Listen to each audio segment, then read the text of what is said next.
from the heart of Dubai, where tomorrow is being built today, to the world. Welcome to the CTO Show with Mehmet. Here, we redefine technology and reimagine possibilities. With Mehmet, delve into the riveting realms of AI, cybersecurity, and digital technology. Experience the thrilling highs and lows of startups. Immerse yourself in the spirit of entrepreneurship and witness the future of business innovation being written in real time. Now, without further ado, let's tune in and explore the future. Hello and welcome back to a new episode of the CTO Show with Mehmet. Today I'm very pleased, joining me from the US, someone who have a special expertise which I was looking for a long time. I want to welcome with me today Pete Steege. He is, I would call you an advisor, Pete. I would call you an author, like you have multiple hats you wear. But you know what, I can tell the audience that your background is really fascinating and your work really, resonates with, as we were discussing before we hit the record button, with what I'm trying to do in this podcast, which is about helping founders becoming better CEOs. But I don't like to steal the lights from you, Pete. The way I love to do it always is I keep it to my guests to introduce themselves. Tell us a little more about you, your journey, what you're currently up to, and then, of course, we can start the discussion from there. So the floor is yours. Thanks, Mehmet. It's great to be here. And, you hit it on the head. I'm really focused on CEOs, and in specific, I call them accidental CEOs. Those are the technical experts, the domain experts that are so passionate about what they do and they're so good at it that they wake up one day and realize they've actually gotten into a position of running a company because of their smarts, really. And there's a lot of things to figure out for people like that to be a successful CEO. So I focus on helping those accidental CEOs grow their business. My background is I'm actually an accidental CEO myself. I'm an electrical engineer by training and had a long career in technology industries and companies, helping them grow at different levels and different times. So I'm just love learning about these accidental CEOs and figuring out how to help them grow their business. Fantastic. And, I'm having this feeling that we're going to have a great discussion because, as I was telling you, I think this is something commonly happening with people, especially in this time where it's not like as hard as it was before to start a company and becoming a CEO. But of course, now we're going to dig more into this. But one thing which attracted, my attention about, what you have under your name here, B2B Clarity. So what I understand, Pete, is that you work with B2B CEOs, right? And you help them to have the clarity. Is that right? That's right. That's exactly right. And that prompted me to write the book, Radical Clarity, too, which is just that. I found that and we'll probably get into this, Mehmet, but the biggest change that these CEOs need to make to be successful is not to do more things, but to actually do less things. Cool. Maybe a traditional question, a deja vu probably for you. You might have been asked multiple times. What was the main inspiration behind the book? And as now I became also an author, like I know what pushed me to do that. So what was like the main motivation for you to write the book, Pete? Well, I've been in my business for 5 years now. And in those 5 years, I've met a lot of CEOs and worked with a lot of CEOs. And I started to see some real common trends in the breakthroughs that would help them really move into the next level of growth for themselves and for their business. And what that had in common, almost always, it started with what I call their true story. And that's that really simple, intuitive, sometimes it's 2 or 3 words that describes why they're here, right? Why their business exists and the value they provide, who they provide it to. That true story, we don't create it, we uncover it, right? So I learned that the issue that was there was this complexity in our lives is actually the biggest problem that businesses have, that CEOs have, that are technical experts, is they're trying to figure it all out, where what's really important is this simple meaning, that can be shared with their team, that can be shared with their prospects. And that meaning, especially for a technical person, meaning isn't the first thing they go to when it comes to what they're thinking about with a successful business. But I've found that meaning and that clarity around it is the power that sits behind success in almost every aspect. We can talk about different functions of their business, product, Sure. marketing, sales, operations. This core shared meaning is the juice that pushes it all forward.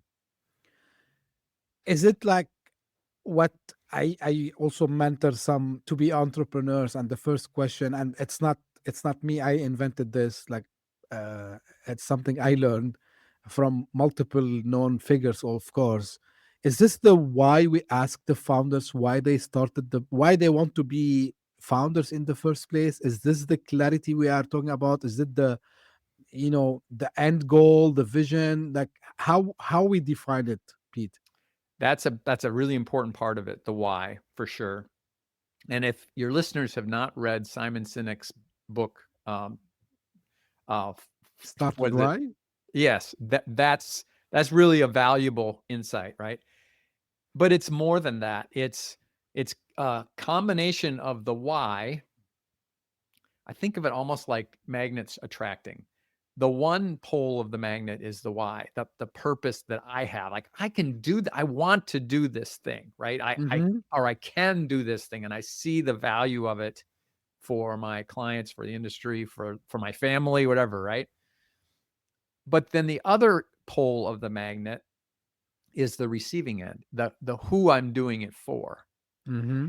And that who is so important, because without clarity about exactly who this thing I do is for, it can get watered down or canceled out. So often when I work with CEOs, they have a mission. They know this thing that they're so good at.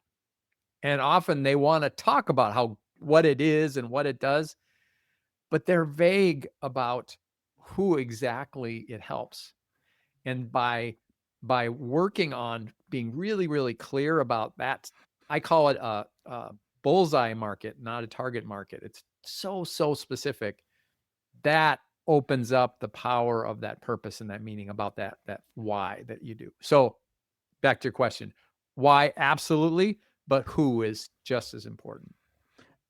And if I'm not mistaken, so I'm trying to uncover things. Of course, people can go to the book, but I'm trying to get my best in the time that we have today, Pete. Is this the empathy that they have to also have towards their customers so they can have better results? It's not like about the cool idea, Yes. which they are passionate about, maybe, but does it have to do with the empathy here? Yes, absolutely. I love that word. I talk about generosity, Mm-hmm. that a spirit of generosity for you as a founder is part of this mindset that you need, that helps that you bring this thing you have inside of you outside of you to your team and to the market. So if you're not authentically caring about this person or this group that you're doing it for, then that lack of empathy gets, your team is modeling you, right? Your Mm-hmm. team is looking to you to see how, consciously and unconsciously, to see how this company works and how we do things and how we decide things. And one of those things is this empathy, this caring, this generosity. And when you, as the founder, are all about the customer, and not in a mercenary way, right? You're not just doing it because that gets me to the money or that gets me sales, but you really do care about that target, that person or company, Mm-hmm. it translates that way.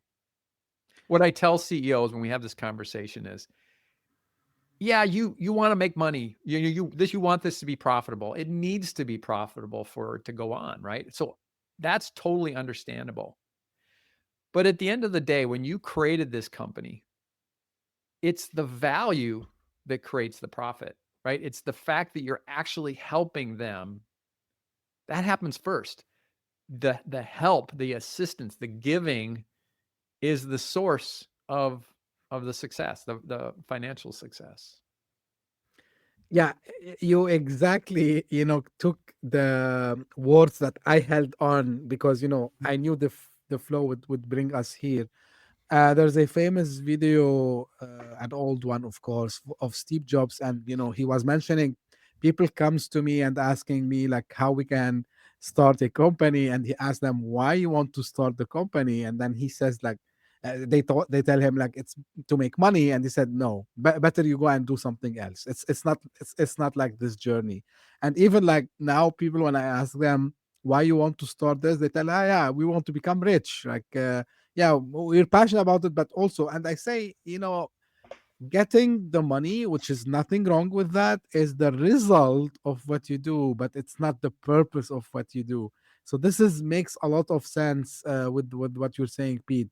Now, you call it radical clarity, right? So, and this is the book name also. Um, why it is radical? This is first, and how I can have clarity, especially if I am maybe a solo founder coming from technology background, and now I have to learn bunch of things which you mentioned like just minutes ago: sales, marketing, public relations, you just name it. Like there's a bunch of things. So how I can still have this clarity, which is, you call it radical clarity. What makes it radical is that it's the opposite of what our society and what our business conventions are Mm-hmm. asking for from us. Look at our first. Let's just look at all of our lives, whether you're a CEO or not.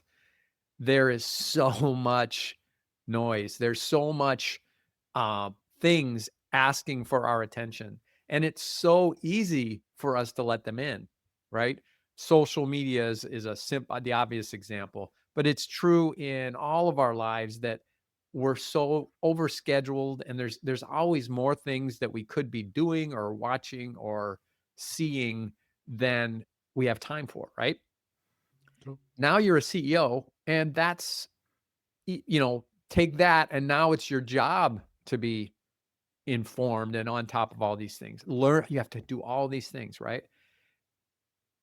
The convention says, well, turn up the volume, get going. You gotta pick all this up. What's lost in that is that I believe, back to meaning, I believe that the true power and opportunity for you with your business, for you with your team and leading your team is this meaning, which is the real stuff, right? And the more things you have on your team's priority list, the more markets you're targeting, the more products and product models and product features you have, the more words on your website, the more you're dividing their minds, your teams and your customers, their minds, time. You're crowding out what's really important, the truth of it. So that's where I'm just a big believer that less is more in almost every aspect of being a CEO, and that you need to choose what is most important, and you and your team do that first. And there's always a way to offload or delegate or outsource the rest. So it starts with deciding what's important, back to the true story, right? That's where we Yeah. start. Get clear on that. That's the radical part, is set aside all the stuff that everybody says you have to do, and first find your core.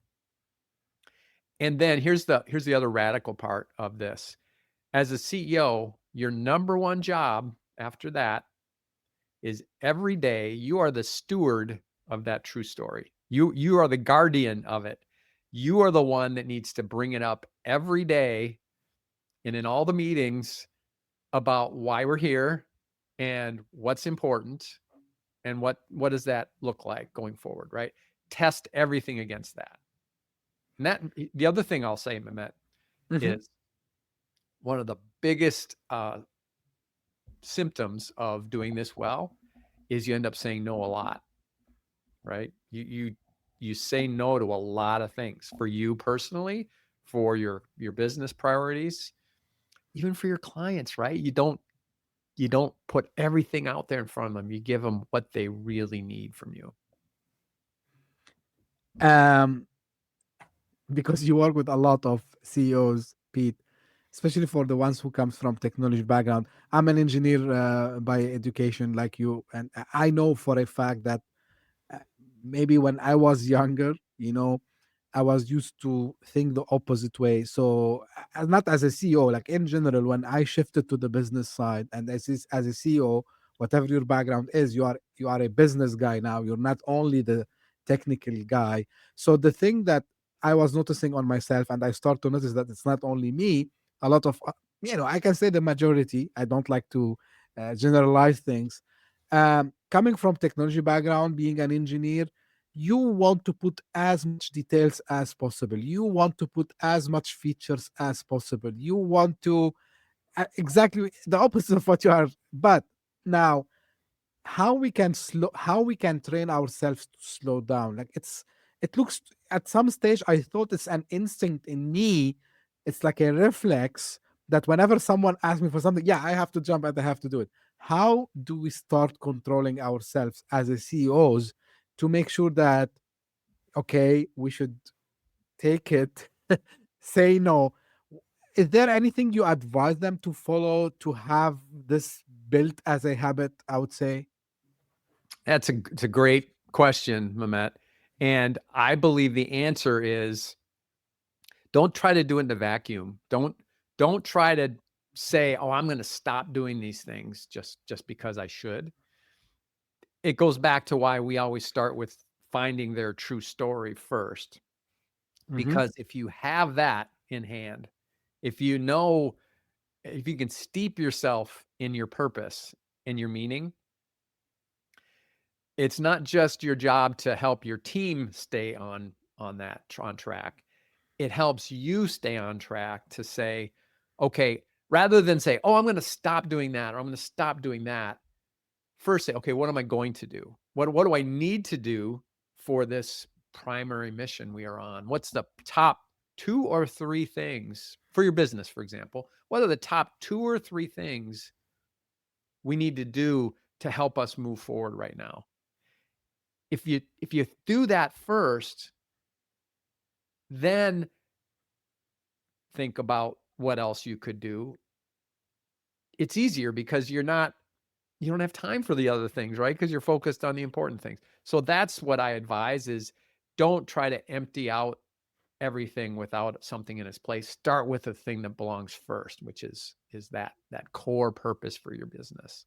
I also have some frameworks that are helpful for this with my clients that help them go audit their business really to find out what's in the way of them taking their special purpose and getting it into the hearts and minds of their target market.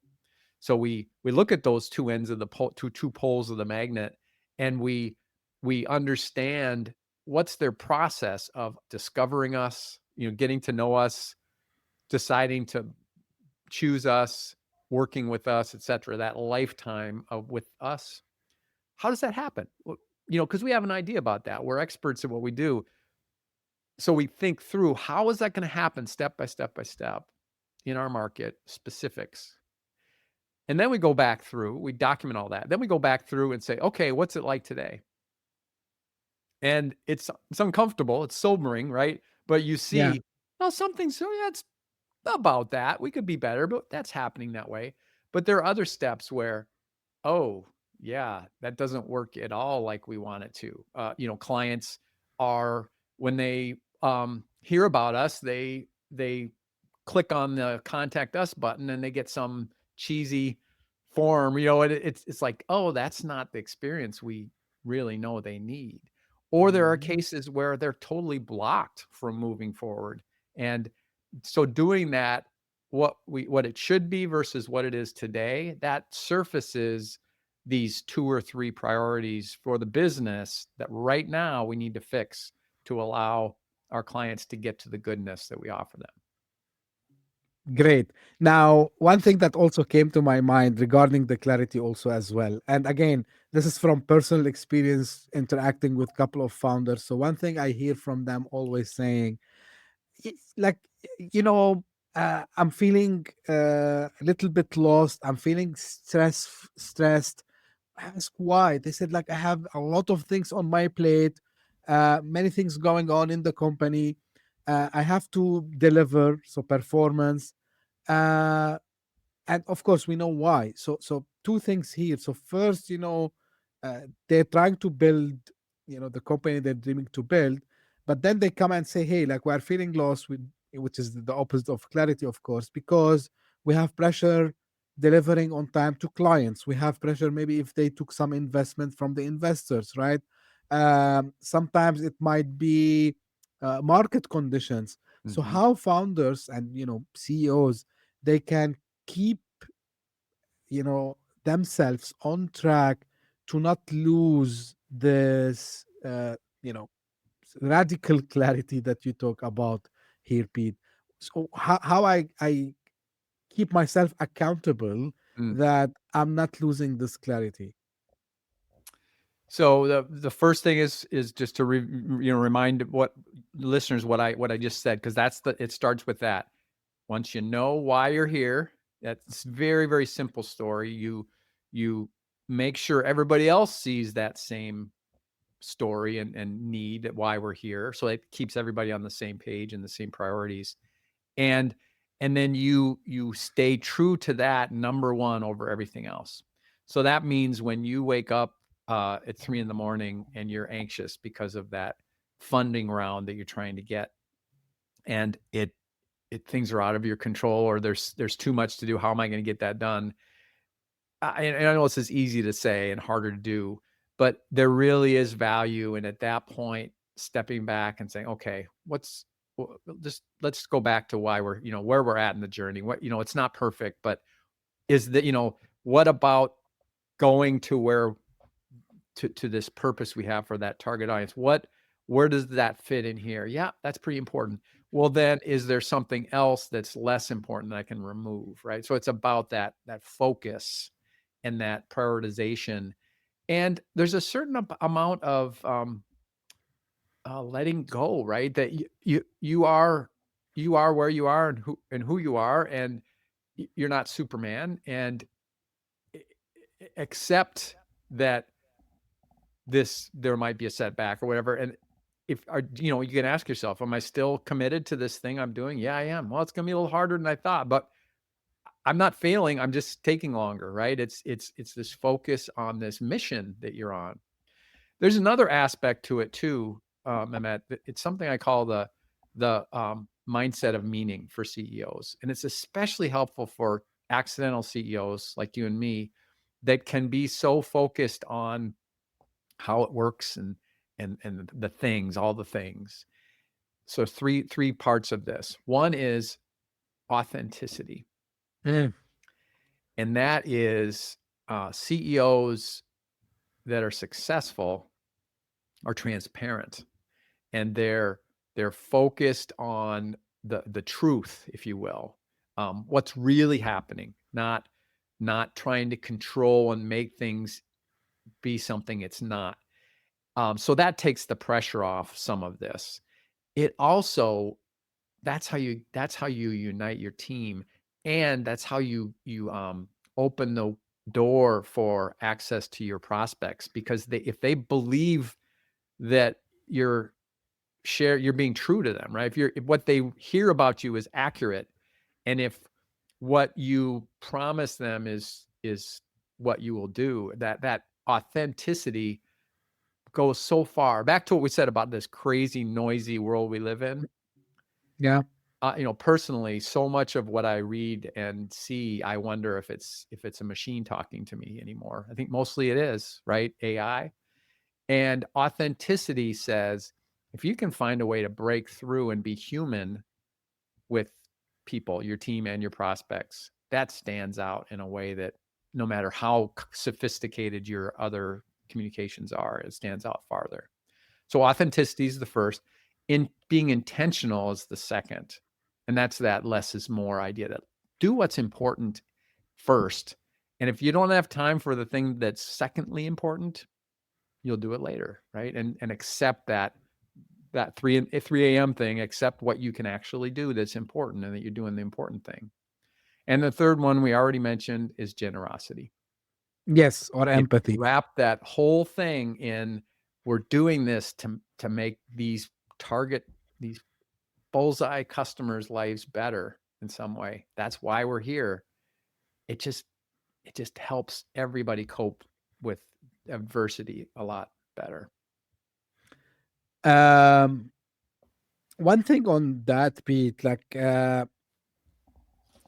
do they need, or like, of course they need to, but I mean, make it part of the company culture and part of, maybe every communication within the company, because usually what happens, and I've seen it with experienced CEOs, and I've seen it with like new, or as you call them, occasional CEOs, is the fact that because they have a lot of things going on, maybe they have some clarity, but they miss on, what we call it, the company culture, right? So Mm-hmm. so having this culture of openness, transparency, and then they end up later on being kind of micromanaging, the team. So how they can avoid reaching this point? I mean, how do they plant the seeds of all the, the points that you just mentioned, to make sure that, of course, because they're gonna scale, and as a CEO, they will not be free to go and deliver this message for every single member on the team, especially maybe once they cross 20, 50. I don't know what's the magic Yep. number here. So how we make sure that this culture stays as they scale within the company? Totally agree that there's a certain number, whether it's 20 or 50, where the way you manage the team before, when you were smaller, breaks, no longer works. And the Mm-hmm. reason why, in my opinion, is the source of that is when you start out and it's you and your small team of 5 people that are with you together, and you're in the trenches. You think about it. First of all 5 of you had something, you had something in common that you saw, and you still feel that every day, right? You're working together on this same stuff, and you're all in the customer meetings pretty much. So, the prospect meetings, and you're all dealing with the product challenges or the launches. So you've just got this natural bond. But as you grow, you start to specialize. You start, smaller and smaller percent of the people in the business are actually directly involved with selling a product or operating, or building the product. And so without that common experience, people just naturally go different directions, and they have a different perception of what's important. That's the culture can help glue that together. So if you, as the CEO, if you do what I said before, and you're the steward of the truth, right? The true story. If you keep that at the center, that grows into your culture. That becomes your true story. People talk about product market fit, they talk about brand, they talk about culture. I believe if you're doing this well, all of those are very much overlapped and part of Mm. the same thing. And they all have to, at their center, this purpose, this true story, this reason we're here, and who we're helping. I use a term, it doesn't sound very good, but I just love the thought behind it. It's called zero culture. Mm. And what I mean by that is back to simplicity. clarity, rather than adding a culture for your business. What you do is you take things away from that culture that is there, the core that really works, that is getting in the way. So remember, we said your business is essentially these two poles. It's what we do that gives value to this target market. So that attraction. Zero culture says everything that is in the way of that value going to the client, it's a natural pull. It's because we have this thing that's inherently valuable for them, and they have this need that will just draws that to them. And the only reason they're not getting it is because we're not, and we're in the way. So I like to say, find your truth and get out of the way. And if you have that at the core of your business, not just your product development, but how you do your meetings, how you relate to each other, how you treat each other, the values that you put, you raise up as important for your business. If they are all about getting out of the way of the value, that's what I mean by zero culture. It's kind of like you let the laws of business physics happen, right? It's like gravity or magnetism of value. And if it's there, it's always there. And the reason the reason that's not working isn't that you didn't do things. It's more that you are doing things that are in the way. It's a different way to think about it. It's like overcomplicating things, right? Overcomplicating. Yep. Or it being inconsistent. That's the other thing. You have one side of the business doing one thing and another side of the business doing something that is confusing because it's not the same way we talk about it, or it's not the same way we do it. And that really confuses clients and prospects. You mentioned it like a couple of moments ago, and I know it like you have it kind of and we just talked about now, but uh, you have this term, or you call it a mantra: simplify to grow. Um, Now, again, back to these occasional founders, right, who became CEOs, how they can learn how to do this. Because you mentioned something also, I believe it's fundamental uh, in the introduction about, the conception we have from society, what we have been taught. We are given playbooks, and people know I have like this sensitivity towards playbooks and fixed things. So I, I need to leave everything behind and start thinking in a different way.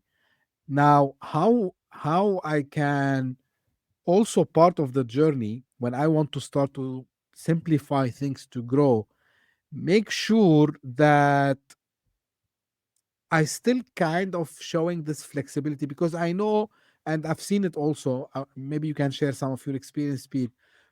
You have a lot of experts coming in. Maybe they are mentors, and they will be telling the CEO multiple things at the same time. And again, they lose the clarity, because they will say, "Hey, like I have done this for 25 years. We have done it all the time this way. This is what you should be doing next." Maybe on the sales side, someone will come and say, "No, like you are into the SaaS business, and the SaaS business playbook should be done this way." And we are talking only about sales and marketing. And there's a bunch of other functions that the CEO, maybe at the beginning, they need to be involved in. So how I can do this filtration so I can simplify, think, and grow? I love that question, Mehmet. And the way I see it is, if you're an accidental CEO, you're an expert at what you do, technology, product, policy, this thing you do, you're good at that, right? Right. You can succeed as a CEO, not by giving up your expertise, but by using it to help you navigate all these incompetencies, all these things you don't know how to do that you really have to be able to do.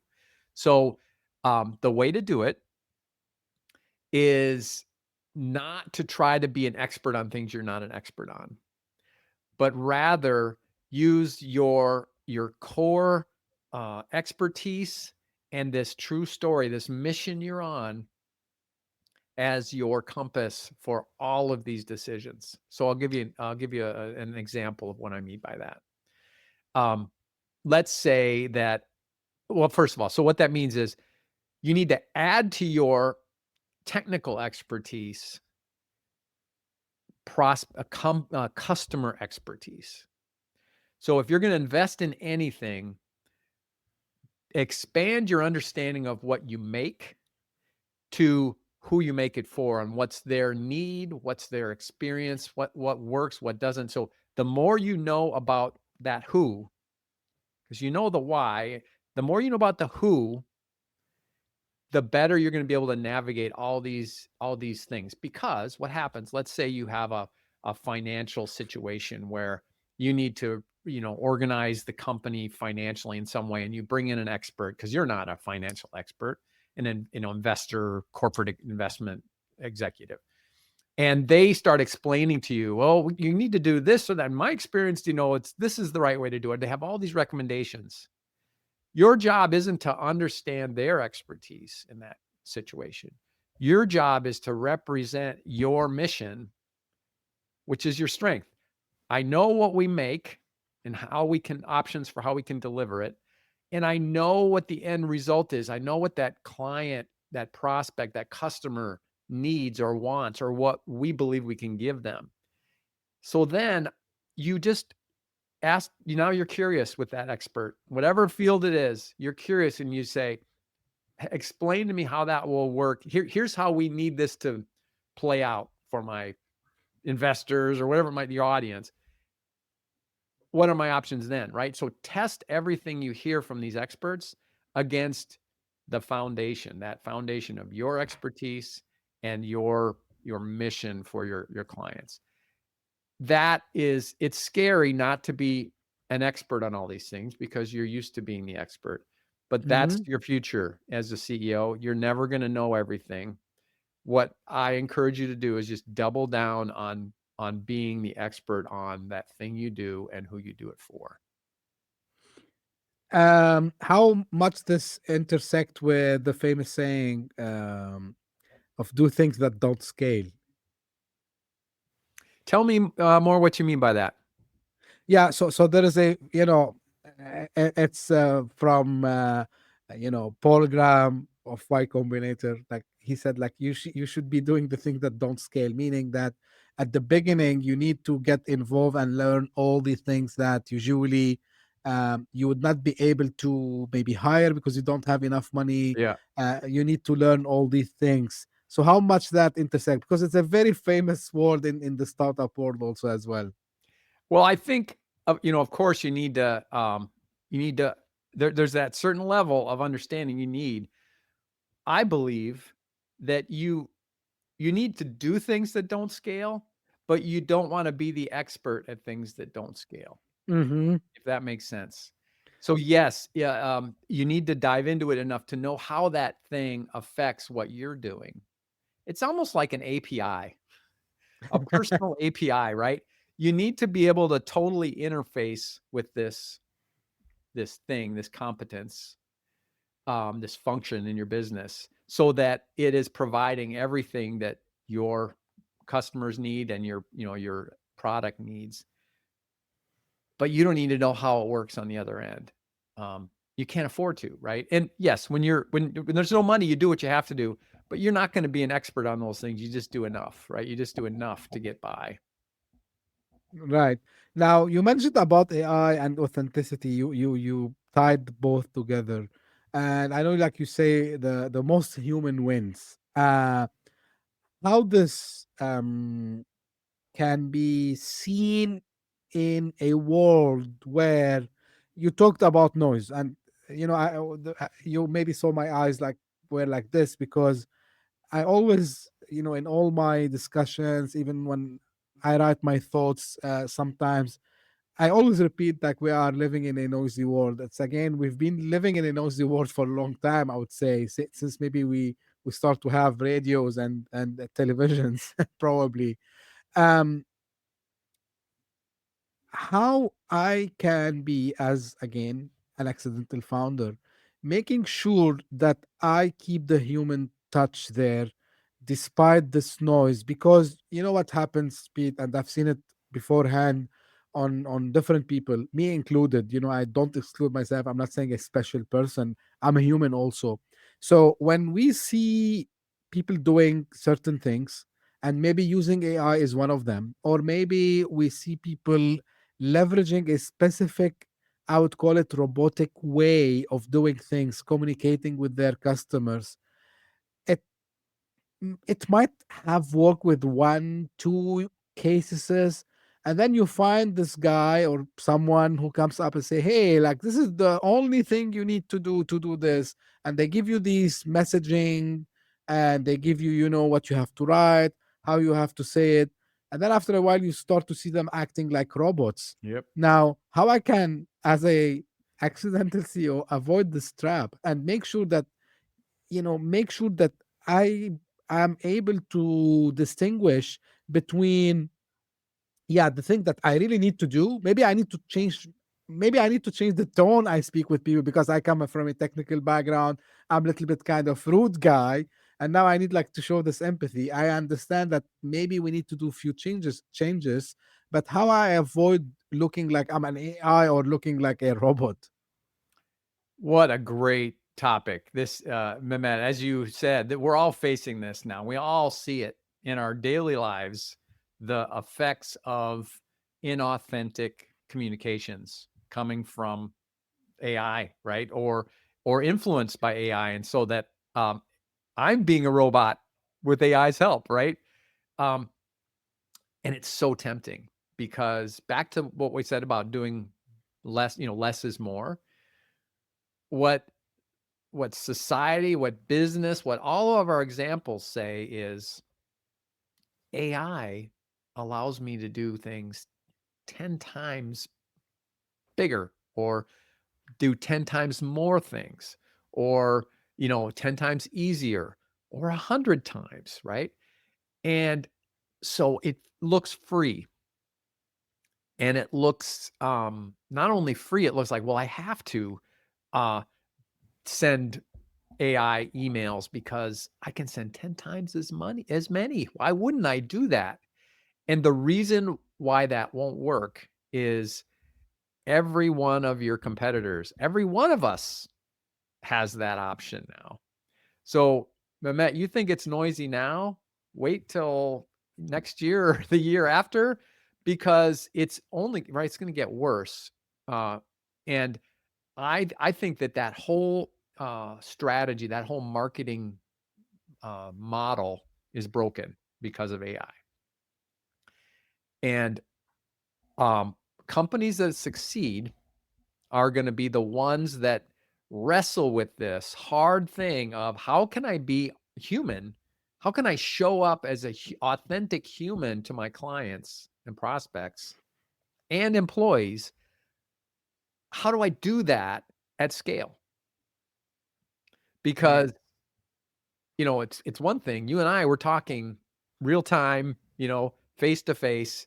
This is it. This is the good stuff, right? We're sharing ideas. Well, that doesn't scale. I can't talk to every one of my clients this way. But if I turn it over to AI, I am going to have less and less impact that way. And I might even turn people away, because I know personally, I have a bias against communications that I believe are coming from a robot. And Mehmet, there's very few cases where they can prove to me that they're not a robot anymore. So the solution, I don't have an easy answer for you. I can't say, oh, we'll do this recipe, that recipe, Yeah, this we thing. are against that. Right. But the good news about that, the positive is, because it's so hard, if you take it on as a CEO and you say, we're going to wrestle with this as a company, and we're going to work on how we can come up with creative, innovative ways to show up authentically in our market. As this world changes every year, we're going to have to keep working on that. But if you invest in that, you won't do it perfectly, but if you're if you've made progress, if you found some processes or some tools or some ideas in your company or culture or values, things that help you do that better, compared to others, you'll stand out because the vast majority of businesses are going to fall into the temptation of the easy button, and it's going to be just a bunch of garbage, and we're all going to lose interest in that. Oh, we'll probably ask AI. We already are asking AI to sort through that for us, right? Yeah, it's funny. I don't know where I got this thought from. But it was triggered by two things. So it was triggered by me receiving these messages you're talking about, and it was triggered by someone which I don't know really who posted on LinkedIn, kind of complaining, right? And then I, just reflected for a moment, and I said, okay, hold on one second. What is AI, right? So AI is just a piece of software, and it's like instruction that we give to a machine to act in a way that we want it to do. And then I figured out, to your point, like, of course, AI amplified this in a scary way, but I believe the noise, this is my own opinion, of course, the noise was there, and all the stuff that I don't like, which is exactly what you were mentioning, Pete, was there before. I can give you an example. Maybe I know some of my friends even will be pissed off from me, but I can give, from a simple vertical I was kind of involved in at some stage. Cybersecurity, right? You see the messaging in cybersecurity. Oh, if you don't buy us, you will be hit by viruses, ransomware, whatever. And you see every single vendor started to copy the same message. You talk to salespeople, they talk the same language. And when I stepped out from being a guy working for a company, I become kind of the independent guy. This is where customers start to open up with me. Of course, like, because I don't wear any hat anymore. It's me as Mehmet. And they start to tell me, hey, you know what, man, like everything comes to us with the same messaging. We are bored of that.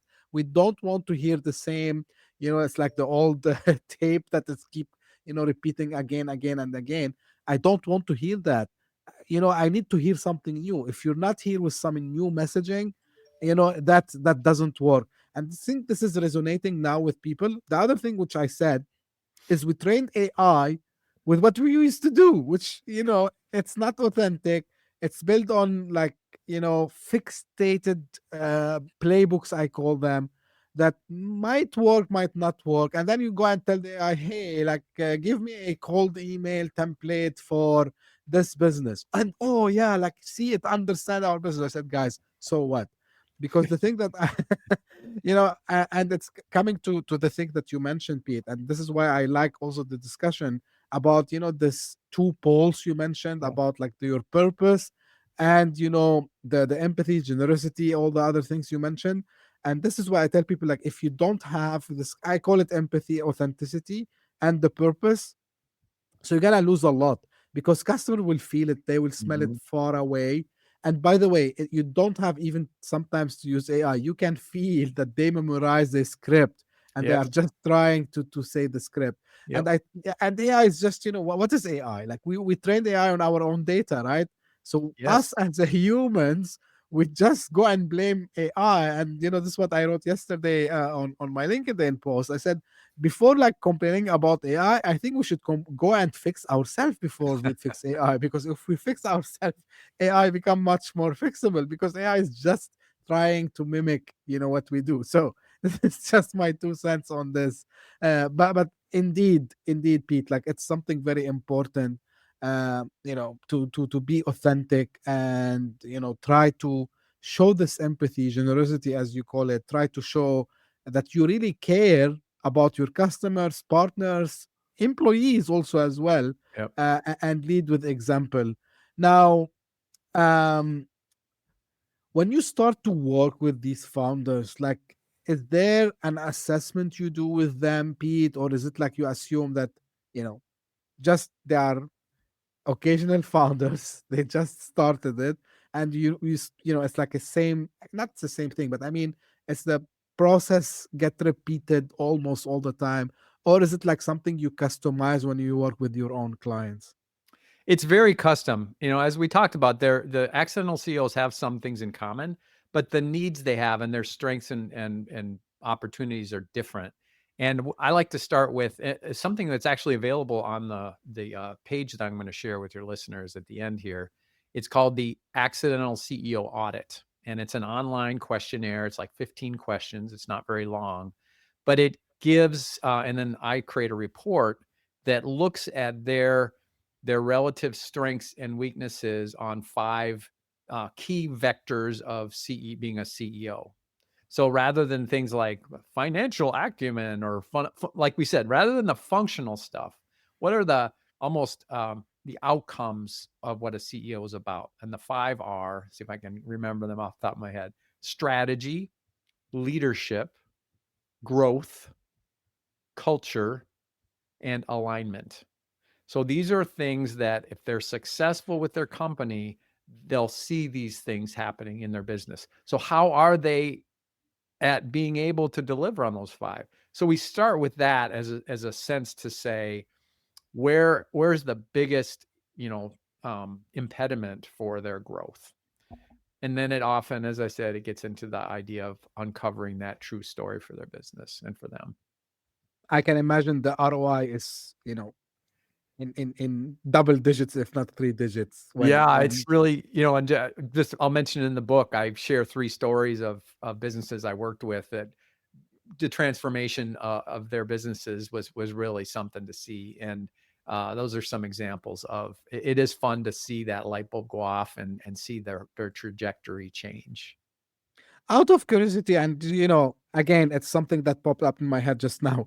Have you seen maybe within your client base, or maybe you have seen it with someone else, where because of defining their why, they change something radically in their business, maybe the business model, maybe the personas of the customers they try to target? Have you seen something radical like this? It's interesting you asked that, because what I found is almost without fail, I can't think of an example where this wasn't true. We never have a situation where there's a problem with their why. So there's a truth there. There's a strong truth about their business that was there all along, and we needed to uncover it and make it visible to them and understandable to them. So there hasn't been a need to reinvent the business very much. It's more what I said before about they're doing all these things that aren't helping with that thing that they needed, that they really are about.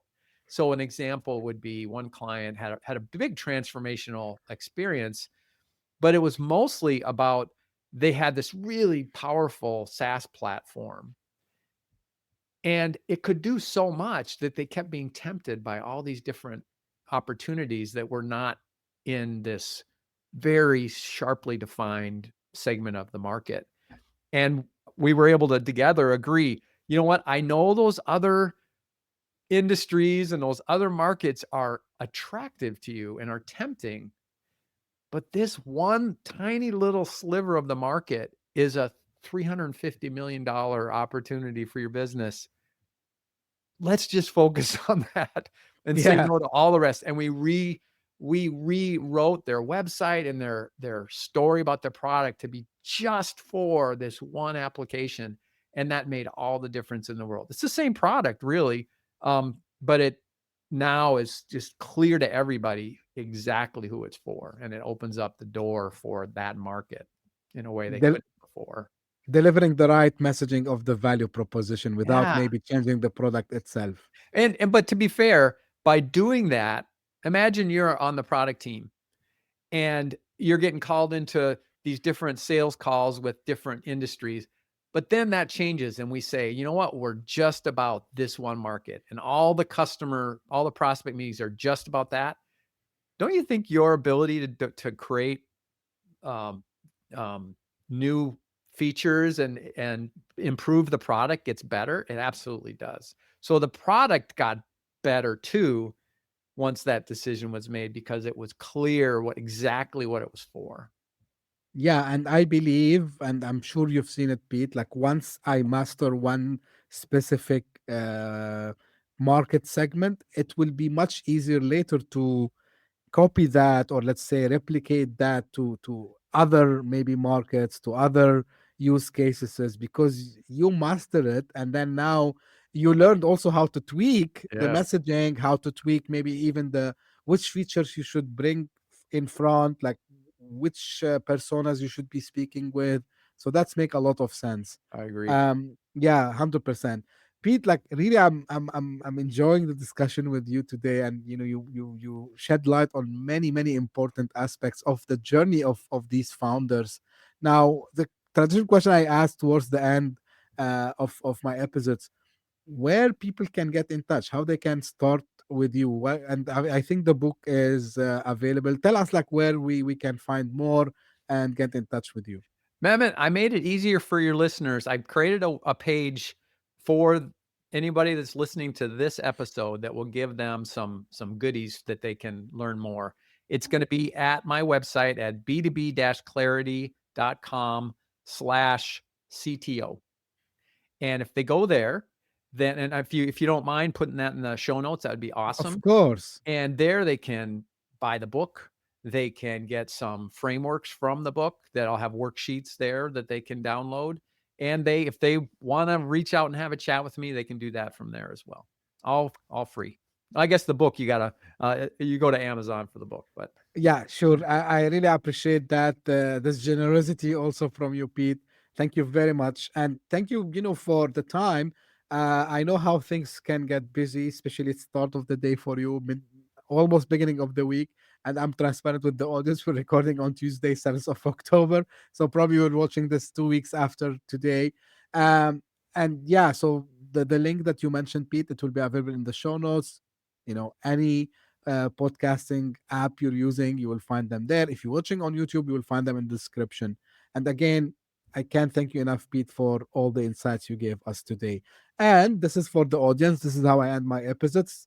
If you just discovered this podcast by luck or by chance, thank you for passing by. I hope you enjoyed it. If you did so, give me a small favor.